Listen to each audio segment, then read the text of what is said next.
જય શ્રી રામ. હર હર મહાદેવ. મોટું ઘર બનાવવા માટે બીજાના પથ્થરની ચોરી કરવી પડે છે. પહેલે હું સમજતો હતો કે જેના પાસે મોટું ઘર છે એ ગ્રેટ હોય, મહાન હોય, ઊંચા પદ ઉપર હોય તો એ મહાન હોય. પણ બાદ મેં ધીરે ધીરે ખબર પડી કે મહાન નથી.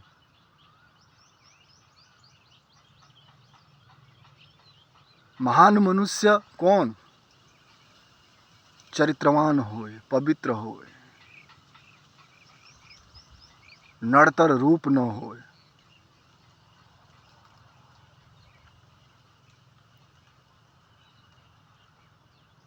જીવનમાં કરુણા હોય, મહાન પુરુષ છે.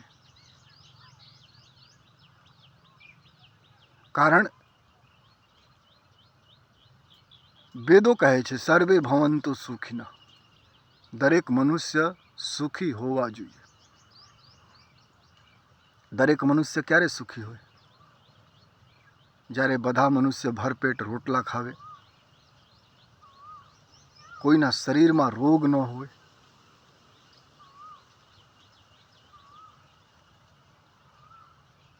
શાંતિમય જીવન જીવતો હોય,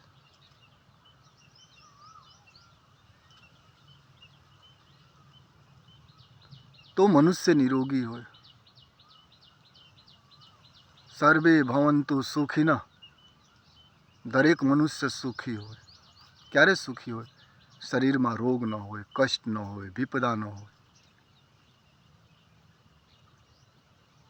और तुलसी बाबा પણ કહે છે સિયા રામ મેં સબ જગ જાને. તુલસી બાબા કહે છે હું દરેક મનુષ્યમાં રામ શોધું છું અને મને રામ મળે. અને જે દરેક મનુષ્યમાં રામ શોધે, જે દરેક મનુષ્યમાં પરમાત્મા શોધે, જે દરેક મનુષ્યમાં ઇન્સાનિયત શોધે, ભગવાનને ન માનતા હોય તો ધરતી ઉપર ઘર સરખો હોય, કોઈ મર્યાદા ન તોડે. રામ રાજ્યમાં કોઈ મર્યાદા તોડતા હતા? ન તોડતા હતા. રામ રાજ્યમાં કોઈ હિંસક ન હતા, પ્રેમાળુ હતા બધા. આ છે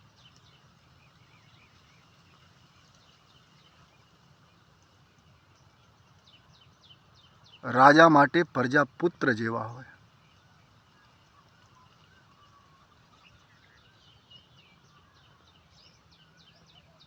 અને રાજા માટે પ્રજા પુત્ર હોય તો પ્રજા પણ રાજાને ભગવાન માને. એ ક્યારે સંભવ હોય? જ્યારે દરેકમાં હરિદર્શન કરો. મહાન પુરુષ કોણ? જે બોલે ફર્સ્ટ યુ, फर्स्ट यू, आप पहले.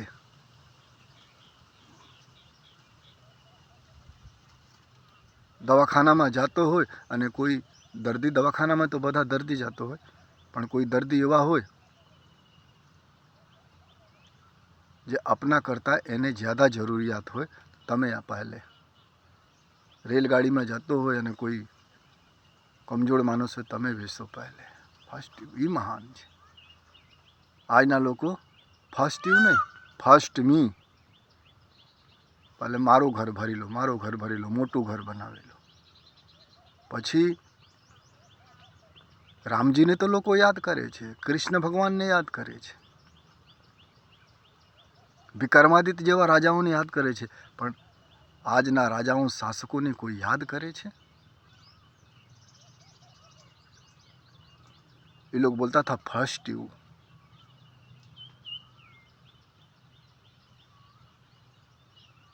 મહાન કોણ? જે પ્રેમની ભાષા જાણે, જે પ્રેમ કરતો હોય એ કોઈને દુઃખી ન જોઈ શકે, એ બધાને હરિદર્શન કરાવે.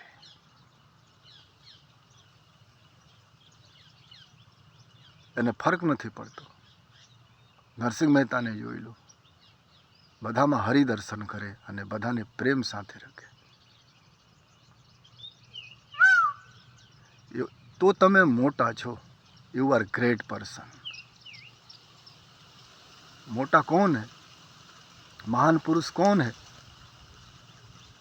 જે બીજાને મહાન સમજે, કોઈ દુઃખી હોય એનું દુઃખ દૂર કરે,